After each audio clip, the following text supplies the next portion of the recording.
गांव में एक साहूकार रहता था। उसके 4 बेटे थे। 3 बेटे तो बहुत मेहनती थे, पर चौथा बेटा बहुत ही आलसी था। वह कोई भी काम नहीं करना चाहता। इस बात को लेकर साहूकार रोज चौथे बेटे से गुस्सा करता, पर इस बात का उस पर कोई असर नहीं पड़ता। वह सारा दिन घर में आराम करता। एक दिन उसकी माँ ने अपने छोटे बेटे सूरज से बोला, बेटा, ऐसा कब तक चलेगा? अगर तू कोई काम नहीं करेगा तो तेरे पिताजी तेरा विवाह भी नहीं करवाएंगे। तब सूरज बोलता है, माँ, मैं काम तो करना चाहता हूँ, पर मेरे पास कुछ भी पैसे नहीं हैं। उसकी माँ को उस पर दया आ गई और वह उसे 200 रुपये देती है और बोलती है, बेटा, जा, इस पैसे से तो बाजार जाकर कुछ काम धंधा कर लेना। फिर वह पैसे लेकर बाजार चला जाता है और बाजार में उसने देखा एक आदमी चूहा बेच रहा है। सूरज को वह चूहा बहुत पसंद आया और 200 रुपये देकर वह चूहा खरीद लिया और खुशी खुशी वह चूहा लेकर अपने घर आ गया। उसकी माँ ने जब वह चूहा देखा तब वह बोलने लगी, अरे पागल, तूने 200 के चूहे ले लिए? जा, इसे जाकर कहीं छोड़ दे। पर माँ, मैं इसे कहाँ छोड़ूं जो यह सुरक्षित रहे? तब उसकी माँ बोली, जा, तू इसे अनाज के गोदाम में छोड़ दे। वही अनाज खाते रहेगा और सुरक्षित रहेगा। फिर छोटे बेटे ने उस चूहे को अनाज के गोदाम में छोड़ दिया। तब चूहा बोला, तूने मुझे आज़ाद किया है, इसीलिए कभी न कभी मैं तेरे काम जरूर आऊँगा। बस एक बार मुझे याद कर लेना।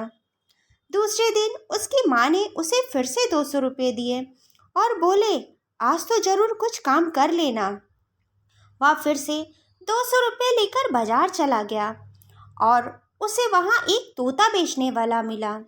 सूरज को वह तोता बहुत पसंद आया और उसे 200 रुपये देकर वह तोता खरीद लिया और उसे घर लेकर आ गया। उसकी माँ ने जब वह तोता देखा तो उसे और गुस्सा आया कि तू कभी कुछ काम करेगा कि नहीं? तू इस तोते का क्या करेगा? इसे कहीं उड़ा दे। सूरज ने उसे उड़ा दिया। तब वह तोता बोला, तूने मुझे आज़ाद किया है। जब कभी भी तुझे मेरी आवश्यकता पड़े तो एक बार मुझे याद कर लेना, मैं तेरे सामने हाजिर हो जाऊंगा। दूसरे दिन उसकी माँ ने उसे फिर से 200 रुपये दिए और बोला, बेटा, आज कुछ मत उठा के ले आना, आज तो कुछ काम धंधा कर लेना। सूरज फिर से 200 रुपये लेकर बाजार जाने लगा और उसे रास्ते में एक बिल्ली दिखाई दी। उस बिल्ली को एक आदमी मार रहा था। सूरज को उस बिल्ली पर दया आ गई और उसने 200 रुपये देकर वह बिल्ली खरीद ली और उसे लेकर घर आ गया। उस बिल्ली को देखते ही उसकी माँ समझ गई कि आज फिर से इसने 200 रुपये खर्च करके बिल्ली खरीद ली।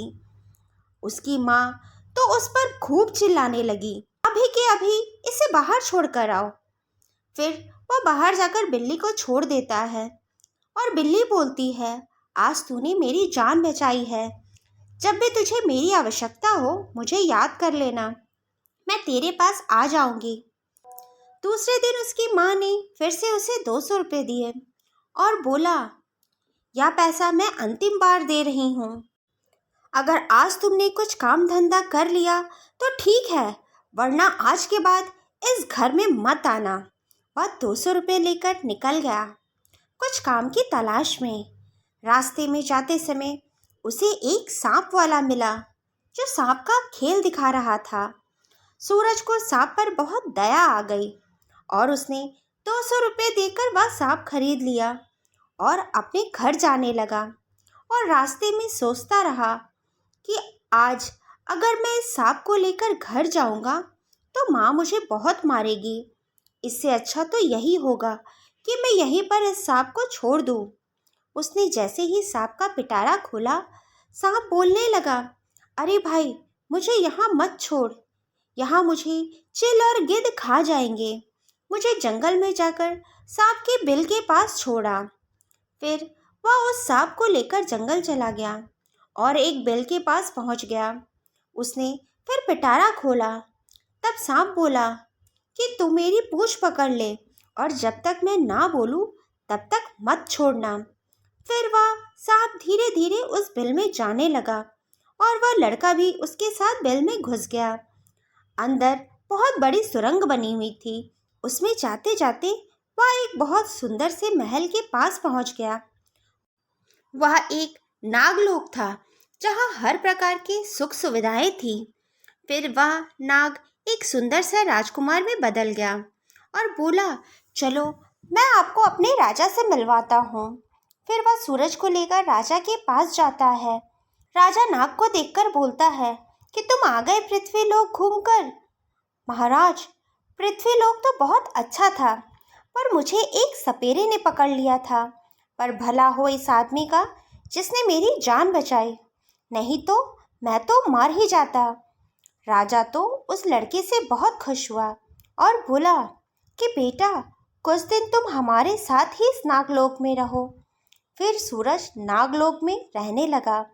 उसकी आदत और हरकतें राजा को बहुत अच्छी लगने लगी।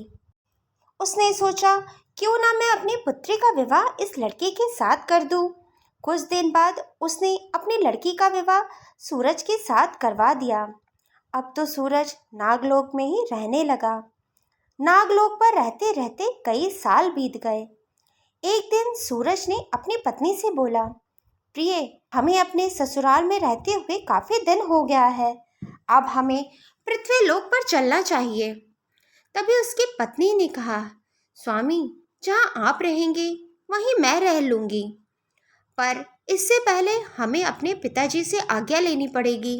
पर हाँ, जब हम पिताजी के पास आज्ञा मांगने जाएं तो वह जरूर बोलेंगे कुछ वर मांगने, तो आप उनकी अंगूठी मांग लेना। सूरज ने वैसा ही किया। जब वे लोग पिता की आज्ञा लेने गए तो राजा ने एक वर मांगने को कहा। तब उस लड़के ने वह अंगूठी मांग ली। तब राजा बोला, बेटा, मैं तो तुझे सबसे अनमोल अपनी बेटी दे दी है, तो यह अंगूठी क्या चीज़ है? ले, तू अंगूठी ले जा, और कभी भी तुझे किसी भी चीज़ की ज़रूरत पड़े तो इस अंगूठी से मांग लेना। फिर वे लोग नागलोक से निकलकर पृथ्वी लोक पर आ गए। फिर सूरज अपनी पत्नी को लेकर अपने घर चला गया, पर उसकी माँ ने एक नाग कन्या को अपनी बहू मानने से इनकार कर दिया और उन दोनों को घर से निकाल दिया। फिर वे दोनों बाहर भटकने लगे। तभी सूरज की पत्नी ने कहा, आप चिंता मत करो, पिताजी ने जो अंगूठी दी है अब वही हमारे काम आएगी। फिर वे दोनों एक जंगल चले गए और उसकी पत्नी ने उस अंगूठी से कहा, हे प्यारी अंगूठी, मेरे लिए एक महल बनवा दो जिसमें हर प्रकार के सुख सुविधाएं हों। फिर वे दोनों उस महल में खुशी खुशी रहने लगे। ऐसे ही कुछ समय बीत गया। एक दिन वह नाग कन्या अपनी छत पर अपने बालों को खोलकर खड़ी थी। तभी उसके दो बाल झड़ गए। उसके महल के पास एक नदी बहती थी। वह दो बाल उस नदी में बहते बहते आगे चले गए। आगे एक राजा शिकार के लिए आया हुआ था। उसे बहुत जोर प्यास लगी थी। वह नदी में जैसे ही पानी पीने लगा, वह दो बाल उसके हाथों में आ गए। उन दोनों बालों को देखकर वह चौंक गया कि यह किसके बाल हैं जो सोने के हैं। अगर उसके बाल सोने के हैं तो वह कितनी सुंदर होगी। अब तो वह महल आकर इसी ख्यालों में डूब गया कि जिसके बाल इतने सुंदर होंगे वह कितनी सुंदर होगी। मुझे उसी राजकुमारी के साथ विवाह करना है। राजा ने अपने सभी सैनिकों को इधर उधर भेजा, पर वह लड़की कहीं ना मिली। राजा ने अपनी सभी दासियों को पास बुलाया और बोला, तुम लोग मेरे लिए क्या क्या कर सकती हो? तब सभी ने कुछ ना कुछ बताया। फिर एक दासी ने कहा, राजा साहब, आप जो चाहते हैं मैं आपको वह दिलवा सकती हूँ। तब राजकुमार ने कहा, दासी, अगर तुमने मेरी इच्छा पूरी कर दी तो मैं तुम्हें माला माल कर दूंगा। सारी जिंदगी तुम्हें कोई काम करने की जरूरत ही नहीं पड़ेगी। राजा साहब, मुझे कुछ समय दे दीजिए, मैं आपका काम जरूर कर दूंगी। राजा साहब, मुझे यह बताइए कि आपने वह लड़की कहाँ देखी?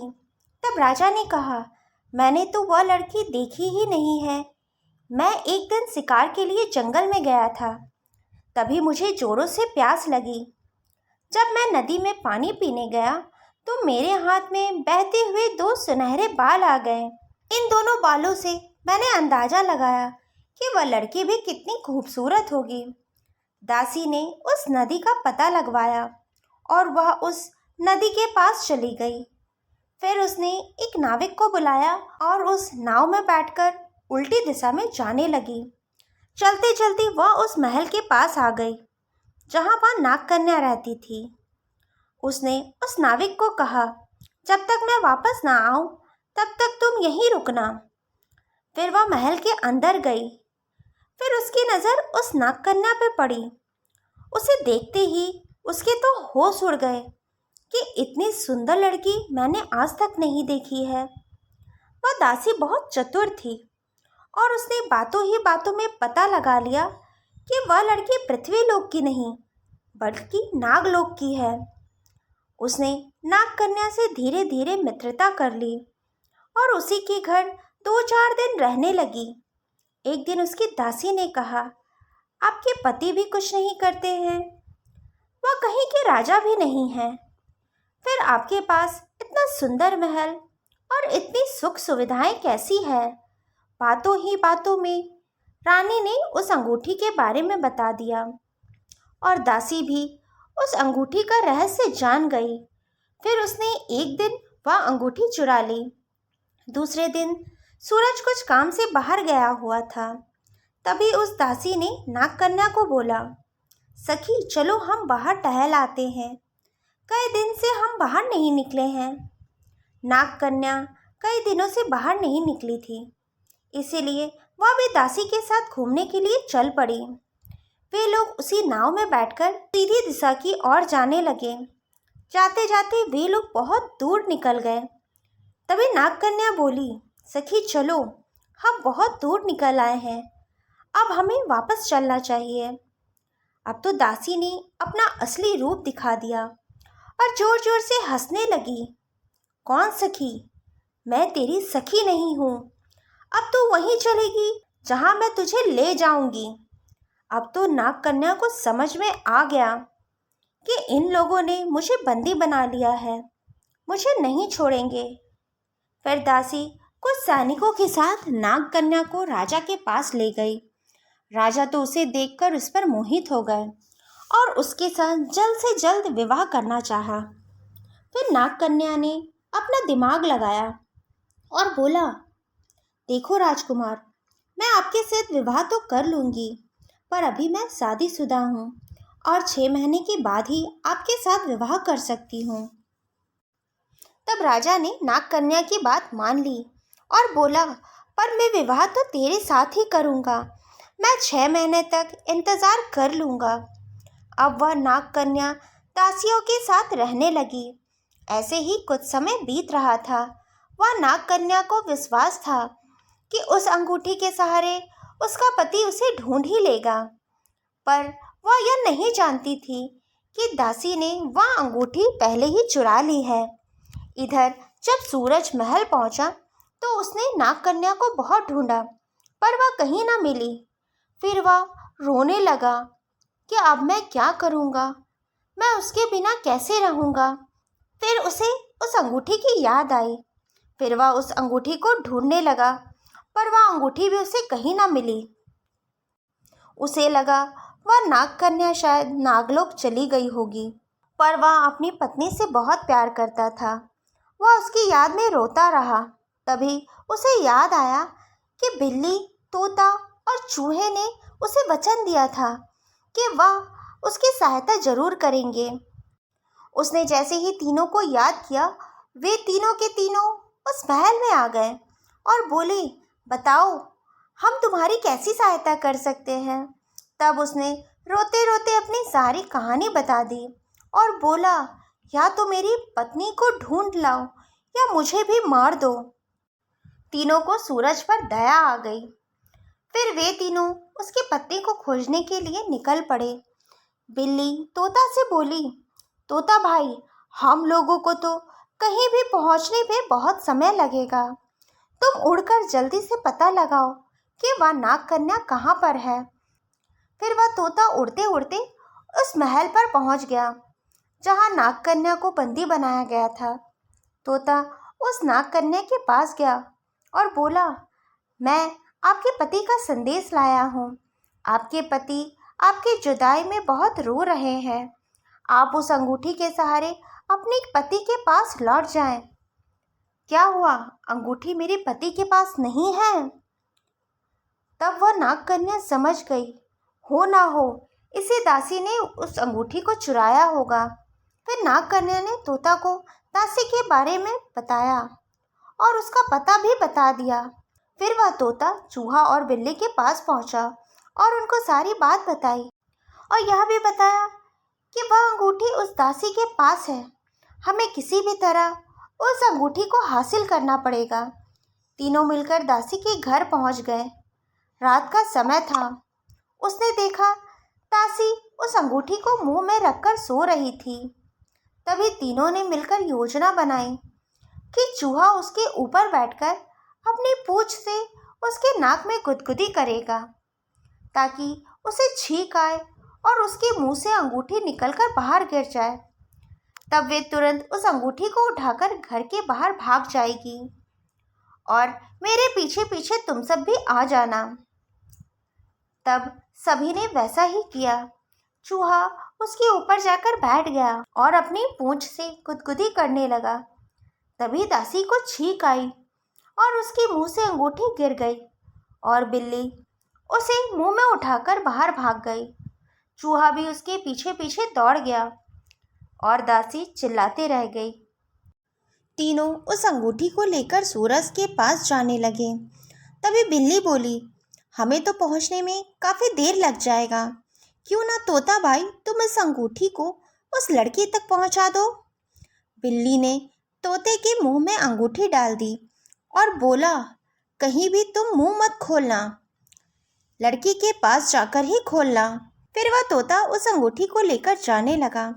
जाते जाते सुबह हो गई और सुबह होते ही सारे पक्षी चहचहाने लगे और सामने से तोता का झुंड भी आ रहा था। अपने झुंड को चहकते देख उसने भी अपना मुंह खोल दिया और वह अंगूठी पानी में जाकर गिर गई। यह देखकर तो तोता बहुत दुखी हो गया कि सारी मेहनत पर पानी गिर गया। अब तो तोता वहीं बैठकर बिल्ली और चूहा का इंतजार करने लगा। थोड़ी देर बाद वे लोग भी आ गए और सोचने लगे कि क्या हुआ, यह तोता यहाँ क्यों बैठा हुआ है, अभी तक उस लड़की के पास क्यों ना पहुँचा। तभी तोते ने सारी बात बताई। फिर वे लोग बहुत दुखी हुए। चूहा ने बोला, दुखी मत हो, हमें कुछ ना कुछ सोचना ही पड़ेगा। फिर चूहे ने अपने सारे दोस्तों को बुलाया। सारे चूहों का झुंड आ गया। फिर उन लोगों ने बिल खोदना शुरू किया। बिल खोदने के बाद सारा पानी उस बिल में जाने लगा। धीरे धीरे पानी कम होने लगा। मछलियाँ तड़पने लगी। बिल्ली ने एक एक मछली को पकड़कर उसका पेट फाड़ा और अंगूठी ढूंढने लगी। तभी मछलियों की रानी प्रकट हुई और बोली, तुम सबको ऐसे मत मारो, जो भी तुम्हारा काम है मैं वह कर दूंगी। बिल्ली ने सारी बात मछली रानी को बताई और मछली रानी उस अंगूठी को ढूंढकर बिल्ली को लाकर दे दिया। वे लोग सोचने लगे कि उस अंगूठी से बहुत बदबू आ रही है। फिर उसने उस अंगूठी को पानी में धोया और धूप में सूखने रख दिया और आपस में बात करने लगे। तभी एक गिद्ध आया और उस पत्थर से अंगूठी को लेकर उड़ गया। इतना देखकर तो वे लोग घबरा गए। इतनी मेहनत के बाद भी अंगूठी हमारे हाथ ना लगी। इस अंगूठी को तो गिद्ध ले गया। अब हमें वह अंगूठी कैसे मिलेगी? तब चूहा बोला, अब कोई रास्ता नहीं बचा।